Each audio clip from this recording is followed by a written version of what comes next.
Hello again, everyone. I've been taking a big interest in what's been going on internationally for the last 3 months, and some information has just come my way from a dear friend who is connected with me on Facebook from Europe.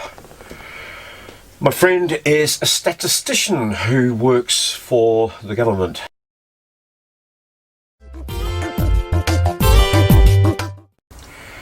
With everything that's happening about the coronavirus, it might be hard to make a decision as to what to do today. Should you wait for more information or do something now? Now, how many cases will there be in your area? What will happen when these cases materialise? What should you do when they materialise? And when should you do it? When you finish listening to what I'm saying, this is what you'll take away from it. The CV is coming to you.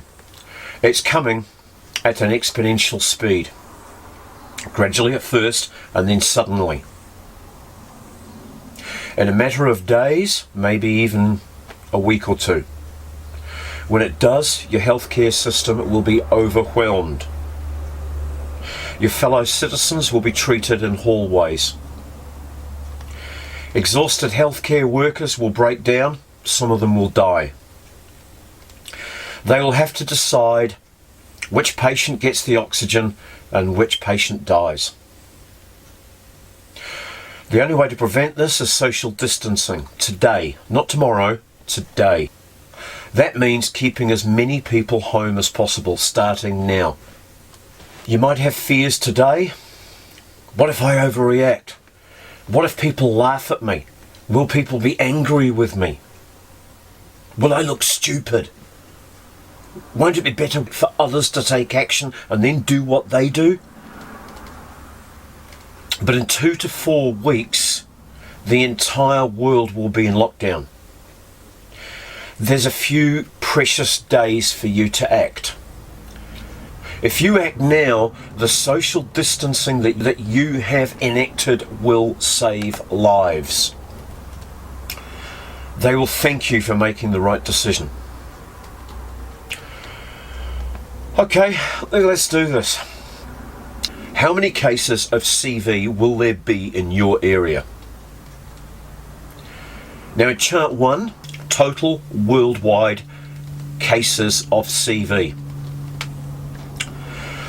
The total number of cases grew exponentially until China contained it, but then it leaked outside. Now it's a pandemic that nobody can stop.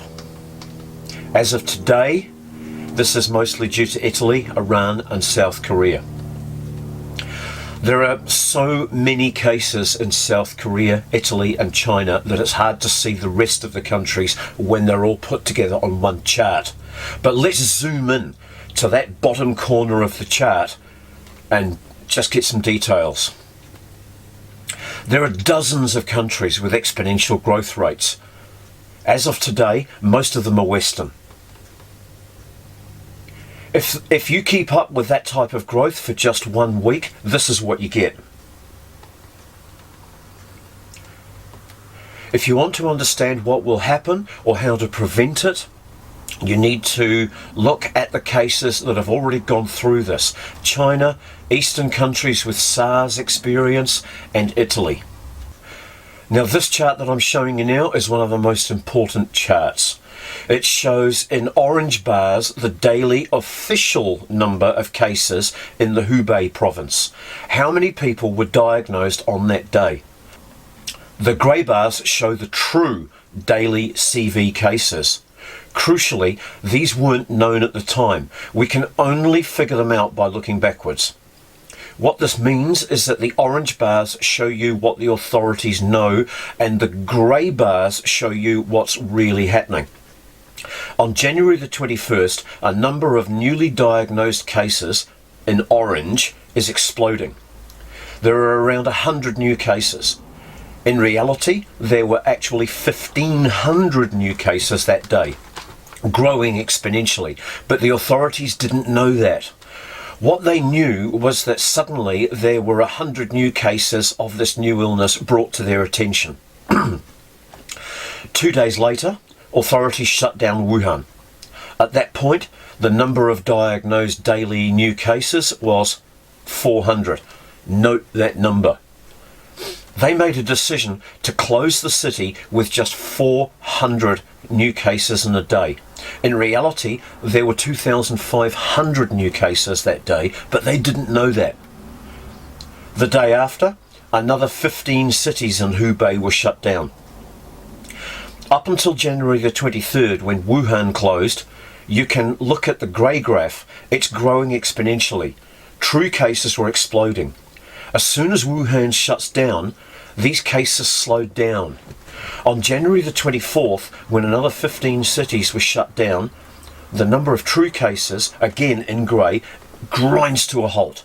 2 days later, the number of true cases was reached, and it's never gone over that since. Note that the orange official cases were still growing exponentially. For 12 more days, it looked like this thing was still exploding, but it wasn't. It's just that the cases were getting stronger symptoms, going to the doctor more, and that system identifying them was getting stronger. The concept of official and true cases is important. Let's keep that in mind for later. The rest of the regions in China were well coordinated by the central government. They took immediate and drastic measures. This is the result. Every flat line on the graph is a Chinese region with coronavirus cases. Each one had the potential to become exponential, but thanks to the measures happening just at the end of January, all of them stopped the virus before it could spread. Meanwhile, South Korea, Italy, and Iran had a full month to learn, but they didn't. They started the same exponential growth that started in Hubei province, and they passed every Chinese region before the end of February. South Korean cases have exploded, but have you wondered why Japan, Taiwan, Singapore, and Hong Kong haven't? Let's look at chart 9. Total cases of CV outside China. All of them were hit by SARS in 2003, and all of them learned from that. They learned how viral and lethal it could be, so they know how to take it seriously. That's why all of their graphs, despite starting to grow much earlier, still don't go exponential. So far, we've had stories of CV exploding, governments realising the threat and containing them. For the rest of countries, however, it's a completely different story. You've already seen the growth in Western countries and how bad forecasts of just 1 week can be. Now imagine that containment doesn't happen, like in Wuhan and in other Eastern countries, and you get a colossal epidemic. Let's look at a few cases, such as Washington State, the San Francisco Bay Area, Paris, and Madrid. Now in chart 10, we look at Washington State cases and death rate. Washington State is the US's Wuhan. The number of cases is growing exponentially. It's currently at 140 known cases. But something interesting happened early on. The death rate was through the roof. At one particular point, the state had 3 cases and 1 death. We know from other places that the death rate of the CV is anything between 0.5% and 5%. More on that later. How could the death rate be 33%? It turned out that the virus had been spreading undetected for weeks. It's not like there were only 3 cases. It's that authorities only knew about 3, and one of them was dead, because the more serious the condition, the more likely somebody is to be tested. This is a bit like the orange and the grey bars on the China graph that I showed you first. Here they only knew about the orange bars, the official cases, and they looked okay, manageable, just 3. But in reality, there were hundreds, maybe thousands of true cases that weren't known about. This is an issue. You only know the official cases, not the true ones, but you need to know the true ones. How can you estimate the true ones? It turns out there's a couple of ways, and my friend has a model for both. So you can play with the numbers too if you have a calculator and you look at the numbers on these charts. First, through deaths. If you have deaths in your region, you can use those numbers to guess the number of true current cases. We know approximately how long it takes for that person to go from catching the virus to dying. On average, 17.3 days. That means that the person who died on the 29th of February in Washington state probably got affected around the 12th of February. Then you know the mortality rate of the disease. For this scenario, I'm using 1%. We'll discuss later the details. That means that around the 12th of February, there were already around 100 cases in the area, which one ended up in death 17.3 days later. Now, use the average doubling time for the CV virus. That's the time it takes to double cases on average. That is 6.2. That means that in the 17 days it took this person to die, the cases had to multiply by 8. That means that if you're not diagnosing all cases, one death today means 80 true cases today. Washington State has, as of yesterday, 22 deaths. With that quick calculation, you can get 16,000 true CV cases today. That is as many as the official cases of Iran and Italy combined. If we look into the detail, we realise that 19 of those deaths were from one cluster, which might not have spread the virus widely. So if we consider these 19 deaths as one, the total deaths in the state is 4. Updating the model with that number, we still get 3,000 cases today. The conclusion is that there are likely 1,100 cases in Washington state right now. None of these approaches are perfect, but they all point to the same message. We don't know the number of true cases. We only know the number of apparent cases. It's much higher than the official. If it's not in the hundreds, it's in the thousands. It could be even more. Now, in the San Francisco Bay Area, up until the 8th of March, the Bay Area hadn't had a death. That made it hard to know how many true cases there were. Officially, there were 86 cases. But the US is vastly under-testing because they don't have enough kits. The country decided to create their own test kit, which turned out it didn't work. These were the number of tests carried out in different countries by March the 3rd.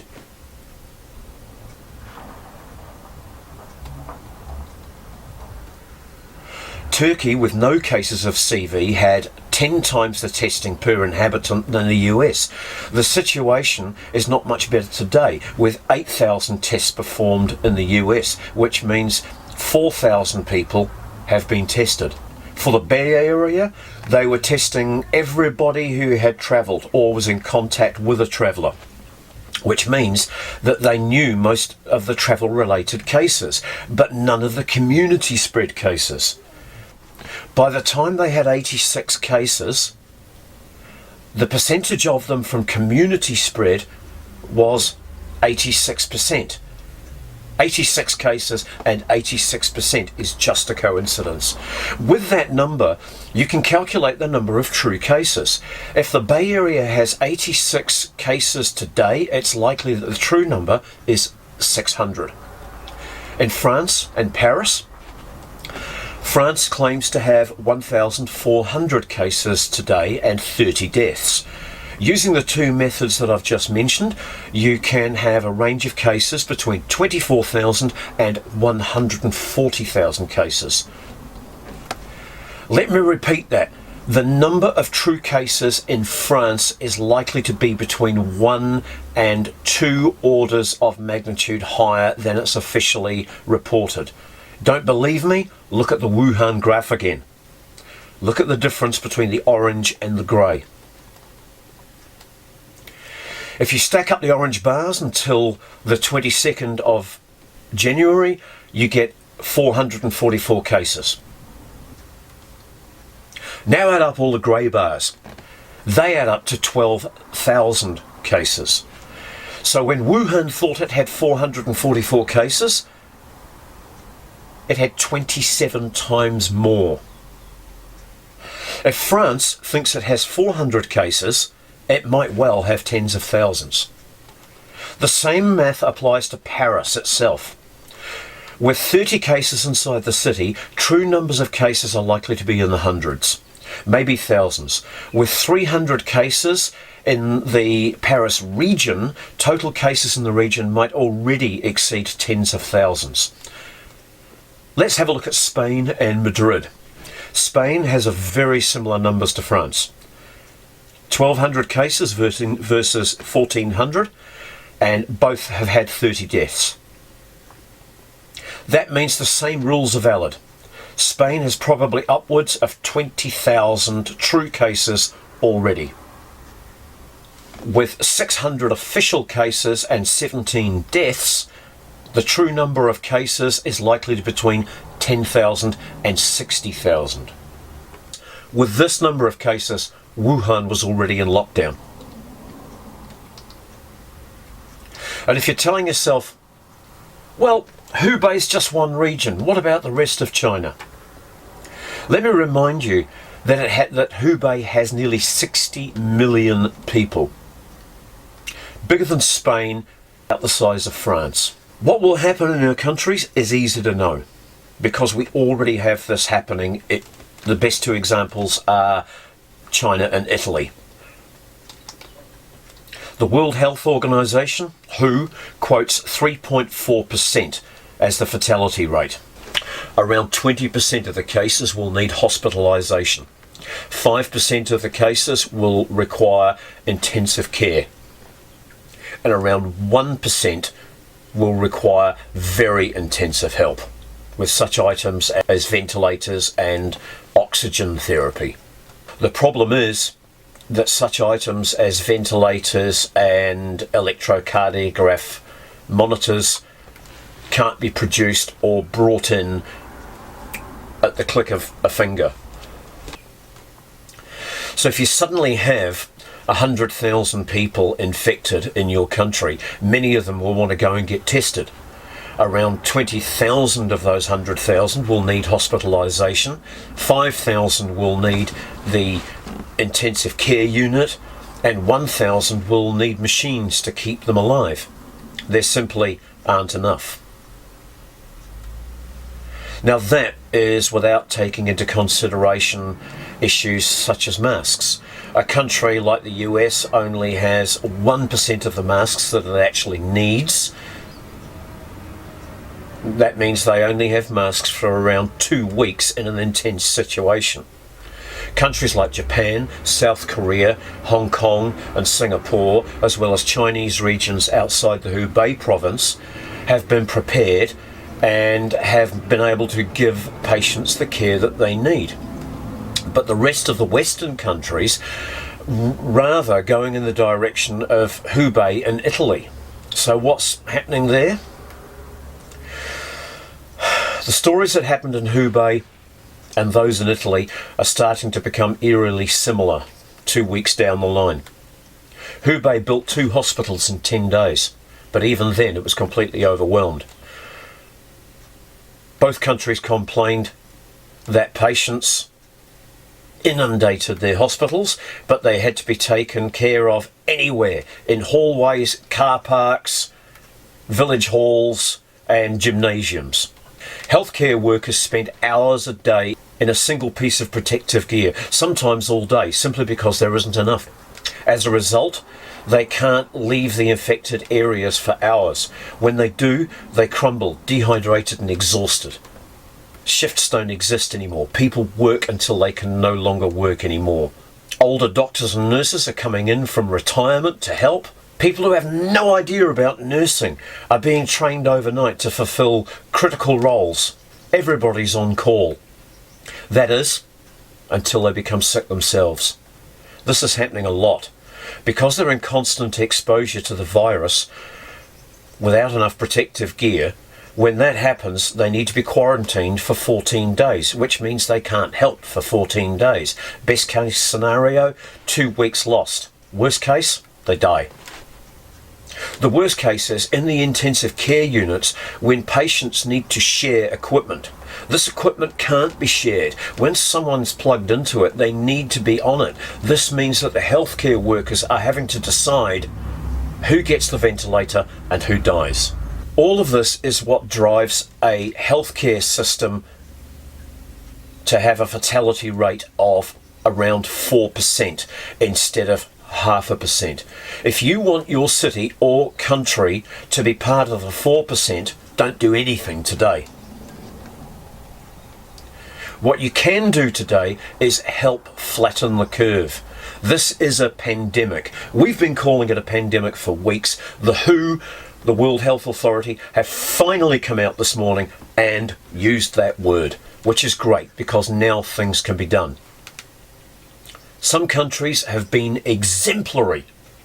For example, Taiwan, which is extremely closely connected to China, and yet still has, as of today, fewer than 50 cases. They've been able to contain it. But most countries lacked expertise and didn't know. Now they're playing a different game. Mitigation. They need to make the virus as inoffensive as possible. If we reduce the infections as much as possible, our healthcare systems will be able to handle cases much better, driving the fatality rate down. If we spread this over time, we will reach a point where the rest of society can be vaccinated when a vaccine becomes available, eliminating the risk altogether. So our goal is not to eliminate the contagions, it's to postpone them.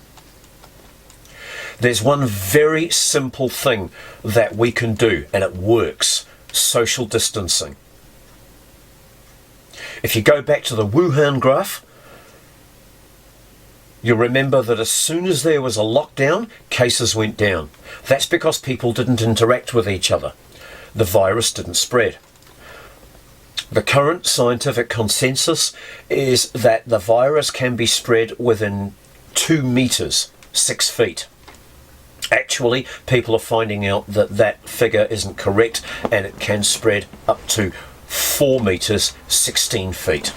Okay, the worst infection then becomes through surfaces. The virus survives for hours or days on different surfaces. It behaves a lot like the flu. Hard, impenetrable surfaces like formica, plastic, steel, glass can survive for days or up to a week. On fabrics or soil, it is absorbed and does not last as long. The only way we can truly reduce this is with social distancing, keeping people at home as much as possible and for as long as possible until this recedes. This has already been proven in the past. It worked with the 1918 Spanish flu pandemic. You can see in this graph from America how Philadelphia didn't respond to social distancing requests and had a massive peak in death rates. Compare that with St. Louis, which did implement immediate social distancing, and the deaths were far lower. Then take a look at Denver. Denver enacted measurements and then loosened them. It had a double peak, and the second peak was higher than the first. Now, if you generalize, this is what you'll find. This chart shows that for the 1918 flu epidemic in the United States, how many more deaths there were per city, depending on how fast measures were taken. For example, a city like St. Louis took measures 6 days before Pittsburgh and had less than half the deaths per head of population. On average, taking measures 20 days earlier halved the death rate. Italy had finally figured this out. They first locked down Lombardy on Sunday, and 1 day later on Monday, they realised their mistake and decided they had to lock down the entire country. Hopefully we'll see the results starting to drop over the coming days. However, it's going to take 1 to 2 weeks to see. Remember the Wuhan graph? There was a delay of 12 days between the moment when the lockdown was announced and the moment when the official cases in orange started to drop. Now this is what they ordered in Italy. Nobody can enter or exit lockdown areas unless they are proven family or have strict work reasons. Movement outside the areas is to be avoided unless they are justified for urgent personal or work reasons, and it can't be postponed. People with symptoms, respiratory infection and fever are highly recommended to remain at home. Standard time off for healthcare workers is suspended. Closure of all educational establishments, schools, universities, gyms, museums, cultural and social centres, swimming pools, theatres, ski fields, all closed. Bars and restaurants have limited opening times from 6 a.m. till 6 p.m. with at least 1 metre, 3 feet distance between all patrons. All pubs and clubs closed. All commercial activity must keep a distance of more than 1 metre between customers. Those that can't make that happen must close. For example, beauticians, hairdressers. Family and friends, hospital visits are strictly limited. Work meetings must be postponed. For example, the World Trade Authority, the WTO, have suspended all meetings until the end of March. All sports events and competitions, public or private, are cancelled. Important events can be held behind closed doors. I think this is the least that I would order. If you want to be safe, do it Wuhan style. People might complain now, but they'll thank you later. It's very possible that so far you've agreed with everything I said, and you've been wondering since the beginning just when these things need to be done. Put it another way, what triggers should we have for taking these measures? Right. Now in conclusion, the cost of waiting. This might feel scary to make a decision today, but you should think about it this way. In this theoretical model, the figures chosen are to represent Hubei, going back once again to that original graph with the grey and the orange bars. It shows that waiting just one more day can create 40% more cases. So maybe if the Hubei authorities had declared the lockdown on the 22nd of January rather than the 23rd of January, they might have reduced the number of cases by a staggering 20,000. And remember, those are just the cases. Mortality is much higher because there would not only be directly 40% more deaths, there would also be a much higher collapse of the healthcare system, which would compound that. So a 1 day difference in social distancing can end up exploding the number of deaths in your community by multiplying more cases and a higher fatality rate. This is an exponential threat. Every day counts. When you're delaying by a single day your decision, you're not contributing a few more cases. There are probably hundreds of thousands of cases in your community already, and every day that there isn't social distancing, these cases can grow exponentially. So this is probably one of the few times in modern history that writers have asked to freely share their work. Please share what I've just showed you. I've been asked to share it on my video channel. Please share this. Let people know the difference that exponential growth makes. Wake people up. And let's see what we can do to save our friends and our communities.